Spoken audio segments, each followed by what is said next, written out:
Batay sa datos ng NDRRMC, ang naitalang mga nasawi ay umakit na sa 24. Tumaas din ang bilang ng mga apektadong pamilya sa 62,982.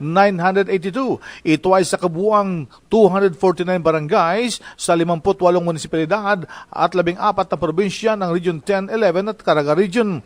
Naapektuhan ang mga rehiyon sa walang humpay na pagulan at may natalang 18 insidente. 13 dito ang mga pagguho ng lupa at 5 pagbaha o flash floods sa mga apektadong bayan. Sa nasabing insidente, 12 pa ang inulat na nawawala at 34 ang mga sugatan. Iniulat din na mayroong 70 kalsada at 32 mga tulay ang hindi maaring madaanan. Ito ay ang Region 9, 10, 11 at Caraga.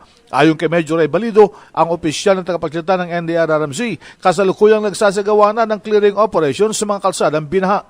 Sinasabi kong nagki-clearing dito sa mga daanan na may nag-landslide. So ibig sabihin medyo matataas ito mga bulbundukin.